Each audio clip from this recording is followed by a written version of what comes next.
नमस्कार, Asian news की खास पेशकश में आप सभी का स्वागत है। मैं हूं आपके साथ भागीरथ साहू। उत्तर प्रदेश में योगी सरकार का जादू सिर चढ़कर बोल रहा है। विपक्ष सत्ता के शिखर को पाने की जद्दोजहद में कोई कसर नहीं छोड़ रही है, लेकिन प्रदेश में योगी सरकार ने जनहित की भावनाओं का ख्याल रखते हुए जैसा औरा तैयार किया है, विपक्ष के लोग भी भाजपा के पक्ष में खड़े होने लगे हैं। इससे तिल मिलाकर समाजवादी पार्टी ने अपने 3 विधायकों को पार्टी से बाहर का रास्ता दिखा दिया है। हालांकि पार्टी से बगावत कर भाजपा के पक्ष में खड़े होने वालों की संख्या 8 थी, लेकिन निष्कासन की गाज 3 पर ही गिरी। ऐसे में सवाल उठना स्वाभाविक है कि शेष 5 पर एक्शन क्यों नहीं। इधर सत्ता पक्ष ने समाजवादी पार्टी पर तंज कसा है कि प्रदेश में अपने बर्ताव और तुष्टीकरण की वजह से सपा अपनी जमीन खो चुकी है और खोखली विचारधारा के नाम पर निष्कासन के जरिए अपनी बची हुई जमीन भी खुद होकर खिसका रही है। इस मसले पर चर्चा करेंगे हमारे मेहमानों के साथ, लेकिन पहले सुन लेते हैं निष्कासन को लेकर सियासतदारों का क्या कुछ कहना है। देखिए, समाजवादी पार्टी ने आज 3 विधायकों को पार्टी से बाहर कर दिया है। ये विधायक लगातार पिछड़े, दलित, अल्पसंख्यक, किसान, मजदूर के खिलाफ काम कर रहे थे। भारतीय जनता पार्टी की पीडीए विरोधी नीतियों का समर्थन कर रहे थे। इसलिए समाजवादी पार्टी की चेतावनी के बाद भी ये पीडीए विरोधी कार्यों में लिप्त रहे।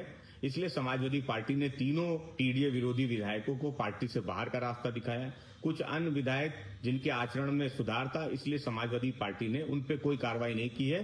पीडीए विरोधी तीनों विधायकों को आज समाजवादी पार्टी ने समाजवादी पार्टी से निष्कासित करने का काम किया।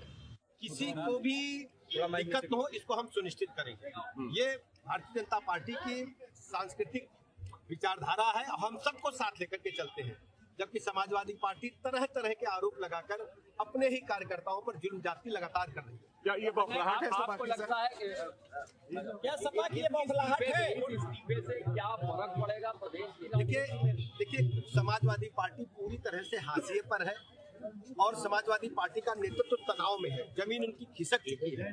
अभी भी उनके कार्यकाल की गुंडई अराजकता को लोग भूले नहीं है। आज उत्तर प्रदेश पूरे राष्ट्र में नंबर 1 का राज्य इंफ्रास्ट्रक्चर के मामले में, लाइन ऑर्डर के मामले में बन चुका है और लोगों का मानना है कि भारतीय जनता पार्टी की सरकार ने, योगी जी की सरकार ने बहुत बेहतर काम किया है। ये तीनों भाजपा में क्या मतलब शामिल होंगे? आप इंतजार करिए, समय समय पर आपसे हम फिर मिलेंगे। लेकिन हम सभी जनप्रतिनिधियों का हृदय से स्वागत करते हैं और उनके साथ हमारी सरकार, हमारी पार्टी खड़ी है। किसी भी जनप्रतिनिधि को किसी प्रकार का कोई कष्ट हो, ये चलिए इसे खास मुद्दे पर चर्चा शुरू करते हैं। जो मेहमान हमारे साथ मौजूद है, मैं उनका आप लोगों से तारुफ कराता हूँ। हमारे साथ है बीजेपी प्रवक्ता मनोज उपाध्याय जी, सपा प्रवक्ता डीपी यादव जी और वरिष्ठ पत्रकार सुरजीत सिंह जी। आप तीनों मेहमानों का स्वागत हमारे इस खास चर्चा में। सबसे पहले डीपी यादव जी, देखिए 8 लोग ऐसे थे जिन्होंने राज्यसभा में बीजेपी को वोट किया था, लेकिन सिर्फ यहाँ पर 3 लोगों पर ही कार्रवाई हुई। आखिर क्यों ऐसा कि जो बाकी 5 लोग थे उस पर कार्रवाई क्यों नहीं हुई? जी भागीरथ जी नमस्कार। जय संविधान, जय लोकतंत्र। मेरी आवाज आ रही है? जी आ रही है आपकी आवाज।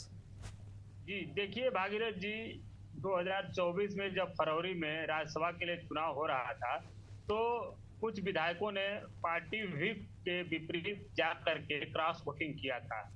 तो कहीं ना कहीं पार्टी का जो विचार और सिद्धांत है, ये लोग उससे विचलित हो गए थे और इसमें से जो 3 विधायक आज निष्कासित हुए हैं, ये तो पराकाष्ठा ही लांग गए थे। ये लगातार जो भारतीय जनता पार्टी के संपर्क में रहे और कहीं ना कहीं भारतीय जनता पार्टी के पक्ष में इन्होंने मतदान किया था।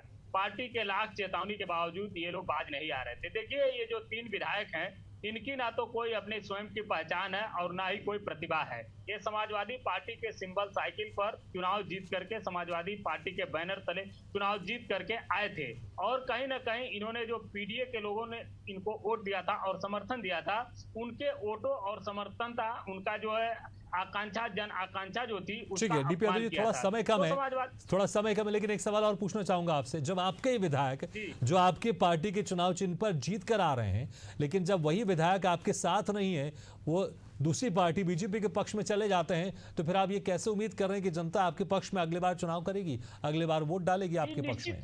निश्चित रूप से जनता ने हमारी पार्टी को देखते हुए हमने इनको टिकट दिया था और ये चुनाव जीत करके आए थे। मैं बार-बार मैंने वही तो सवाल किया, जो विधायक आपके चुनाव चिन्ह पर विधायक बने वही आपको छोड़ के जा रहे हैं, तो फिर जनता आपके साथ किस तरह से रहेगी? ठीक है, मैं दोबारा आऊंगा, आपके पास समय कम है, माफी चाहूंगा, थोड़ा समय कम है आज मेरे पास।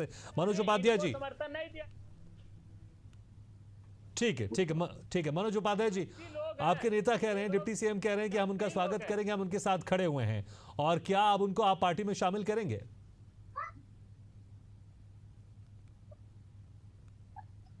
मनोज जी, आपको मेरी आवाज आ रही है?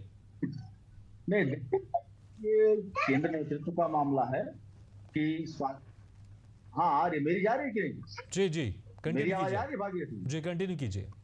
हेलो जी मनोज जी, कंटिन्यू कीजिए आवाज। हाँ, कह रहे हैं ये शीर्ष नेतृत्व तो हमारा तय करेगा किसको आना किसको नहीं। हाँ बोल रहा हूँ। अब रह गई बात, हाँ स्वागत हम करेंगे बिल्कुल, जिसका भी इच्छुक होंगे, क्योंकि ये लोग जो है लगातार जो ऐसे विधायक हैं, जिसका अभी हमारे डीपी यादव जी कह रहे हैं, अभी आप देखिए अभय प्रताप सिंह जो चुनाव लड़े, इनसे पहले इनके कितने सिंबल पे कितने विधायक उस क्षेत्र से हुए थे, शायद यही बता सकते हैं। तो वो बहरहाल इसकी बात हम नहीं करते, लेकिन दूसरी चीज हम कर देते हैं। अभी देखिए 5 लोगों का 17 फरवरी से लेकर आज निष्कासन करने का टाइम आया, क्योंकि इनको अब ये पूरी तरह से निष्कासन बौखलाया हुआ लग रहा है अखिलेश यादव का, क्योंकि अखिलेश यादव पूरी तरह से बैसाखी पे चलने वाले नेता हैं, इसलिए बौखलाए हुए। रह गई बात तो इधर उधर की बोलते, ना पीडीए की कोई बुराई कर रहा था ना कुछ। अंतर क्या है कि समाजवादी पार्टी से जो है अगड़ों के जो है कितनी बड़ी धुर विरोधी है, यह दर्शाते हुए अखिलेश यादव ने इनका जो है निष्कासन किया है। नहीं तो इसके पहले आप देखिए 5 और हैं, उनका निष्कासन ये नहीं कर सकते, क्योंकि वहां इनका ये सिर्फ और सिर्फ अगड़े का जो अगड़ा है, पीडीए में ए का जो शब्द अगड़ा करते हैं,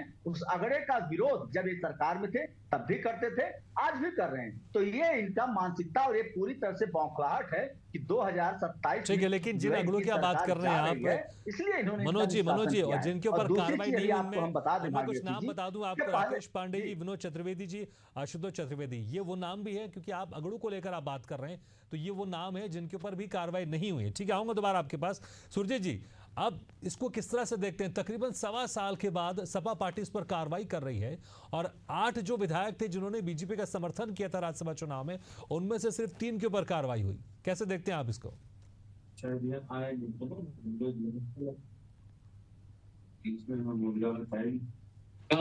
सुजीत जी, आपको आवाज आ रही मेरी?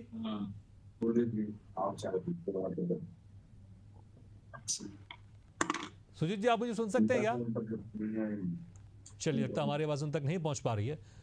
डीपी यादव जी, देखिए जिस तरह से अभी बीजेपी प्रवक्ता कह रहे थे, अगड़ों की बात कर रहे थे, हालांकि जिनके ऊपर कार्रवाई नहीं हुई है उनमें भी कई नाम मैंने यहाँ पर गिनाए हैं जो भी यहाँ पर अगड़े समाज से आते हैं, लेकिन इतना लंबा समय 1.25 साल के बाद यहाँ पर कार्रवाई कर रहे हैं आप लोग। अगर, क्योंकि ये तो पहले से क्लियर था ना कि इन 8 विधायकों ने बीजेपी के पक्ष में वोट डाला, और क्या 1.25 साल लग गए उनके ऊपर कार्रवाई करने को लेकर? देखिए भागीरथ जी, समाजवादी पार्टी सबको साथ लेकर के चलती है। हम ना तो धर्म की राजनीति करते हैं, ना तो जात की राजनीति करते हैं। और आप देख रहे होंगे कि हमने उत्तर प्रदेश में नेता प्रतिपक्ष आदरणीय श्री माता प्रसाद पांडे जी को बनाया हुआ है। एशिया का सबसे बड़ा पार्क जनेश्वर मिश्रा जी के नाम पर है। तो हम कहीं से भी विरोधी नहीं है, लेकिन जो लोग सामंतवादी मानसिकता के लोग हैं, जो मनुस्मृति को लोग मानने वाले हैं, उनके हम कहीं ना कहीं विरोधी हैं। और जो लोग पिछड़ों, दलितों, अल्पसंख्यकों का शोषण करते हैं, जो उनको आदमी नहीं समझते हैं, जो सामाजिक न्याय के विरोध में बात करते हैं, हम उसके विरोधी हैं। आप देखिए, ये धोखेबाज और लालची लोग हैं, इनको इनकी हैसियत पता चल जाएगी आगामी आने वाले 2027 के विधानसभा चुनाव में। पहले तो ये लोग इतना डर जाएंगे कि चुनाव ही नहीं लड़ेंगे, और अगर ये चुनाव लड़ते हैं ये तीनों लोग, तो इनकी जमानत जब्त करने का काम जनता करेगी। जिस पार्टी से ये चुनाव लड़े, जिस सिंबल से ये चुनाव लड़े, जब उस पार्टी के नहीं हुए ये, तो ये जनता के कितने। लेकिन डीपी यादव जी, डरने की जो आप बात कह रहे हैं, आपके विधायक ही आपके नेता से नहीं डर रहे हैं, तभी तो ये 8 विधायकों ने राज्यसभा चुनाव में बीजेपी के पक्ष में वोट किया था। तो जब आपके विधायक ही नहीं डर रहे हैं, और आपके विधायक जो सपा पार्टी के चुनाव चिन्ह में चुनाव लड़कर जीत कर आए हैं, वही बीजेपी के पक्ष में जा रहे हैं, तो कहीं ना कहीं कुछ कमियां पार्टी में भी तो है ना, कि जीते जिताए विधायक पार्टी बदल रहे हैं। ये लालची लोग हैं, मैं बता तो दिया, लालची और भ्रष्टाचारी लोग हैं, ये सिद्धांत तो विहीन लोग हैं। टिकट देते वक्त ये बात आपको नहीं पता थी क्या डीपी यादव जी? तो टिकट देते वक्त जब सपा टिकट बांट रही थी, क्या उस वक्त ये बात नहीं पता थी क्या आपको? निश्चित रूप से उस समय ये लोग समाज और समाजवादी विचारधारा से आगे बढ़ रहे डीपी यादव जी, मेरा सवाल, आपने कहा लालची भ्रष्टाचारी लोग हैं, तो जब टिकट दे रहे थे क्या उस वक्त इनके बारे में जानकारी नहीं थी क्या, या फिर बीजेपी के साथ चले गए इसलिए लालची और भ्रष्टाचार हो गए? जब तक आपके साथ थे जब तक ठीक थे। हाँ, भागीरथ जी सुनिए, मेरी बात सुनिए। हमने जो है मनोज पांडे को मुख्य सचेतक बनाया था विधानसभा में, लेकिन उन्होंने कहीं ना कहीं समाजवादी विचारधारा को त्याग दिया और ये सांप्रदायिक विचारधारा के पास चले गए, सामंतवादी लोगों के पास चले गए, मनुस्मृति मानने वाले लोगों के पास चले गए। तो निश्चित रूप से समाजवादी पार्टी ने इनको सबक सिखाने का काम किया है। आप जिस तरह से वाले दिनों में जिस तरह से आप मनुस्मृति की बात करें, मुझे लगता है ये विवादित है, ये विवादित है, क्योंकि इसको लेकर फिर और तमाम इसमें विवाद हो जाएगा। बहरहाल अगर हम राजनीति में रहे तो ज्यादा बेहतर होगा, हम किसी ऐसी किताब का जिक्र नहीं करें जो उस किताब को सम्मान करता है, राजनीति की बात करें तो ज्यादा बेहतर होगा। ठीक है, ठीक है। मनोज उपाध्याय जी, जिस तरह से कह रहे हैं कि जो ये विधायक जब तक सपा पार्टी के साथ थे जब तक तो ठीक थे, लेकिन अब जब आपका समर्थन कर रहे हैं तो लालची हो गए, भ्रष्टाचारी हो गए।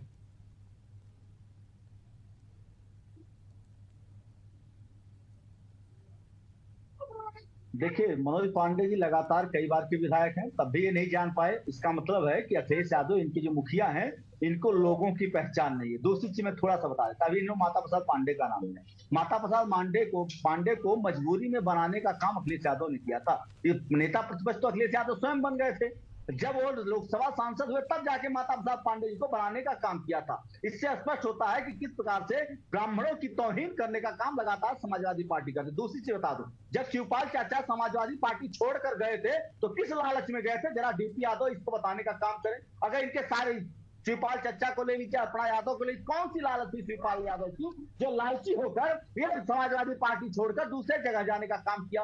तो ऐसे बातें को कोई जो है निराधार है, कोई इनके पास साक्ष्य नहीं है कि मनोज यादव का एक ये बता दे, मनोज पांडे हो चाहे वो इनके तीनों विधायकों में किसी के बारे में बता दे कौन सी लालच थी जो उन्हें दूसरे पार्टी में गया, कहां उनको क्या मिल गया। हाँ, सम्मान देने का काम हर कोई करता है, भारतीय जनता पार्टी सदैव करती है, लेकिन इसका मतलब ये नहीं कि कोई डील तो नहीं थी मनोज उपाध्याय जी, कोई डील तो नहीं की थी आप लोगों ने। तीनों विधायक भारतीय जनता पार्टी से कहा नेता है, सामाजिक दूरी है, एक दूसरे से तालमेल बनता है, बातें चीजें होती हैं, लेकिन सदस्यता अगर भारतीय जनता पार्टी का किसी ने लिया है तो डीपी यादव दिखाने का ही काम करे।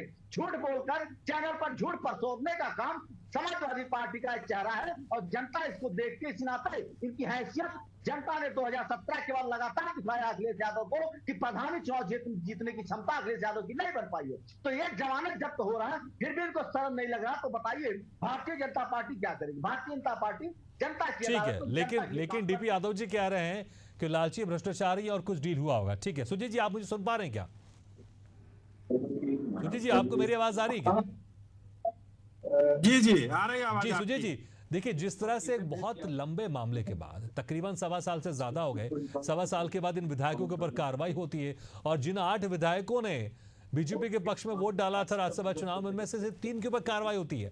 आप कैसे देखते हैं इसको, इतने लंबे समय के बाद कार्रवाई, वो भी कुछ विधायकों के ऊपर? देखिए, ये तीनों विधायक आत्मा और शरीर दोनों से भाजपा में बहुत पहले जा चुके थे। हाँ, ये सही है कि अभिलेखों में जरूर ये समाजवादी पार्टी के कागज में दर्ज थे। जो आप अभी समाजवादी पार्टी के प्रवक्ता शायद कह रहे थे कि ये सभी ऐसे विधायक हैं जो हमारे सिंबल पर जीते हैं।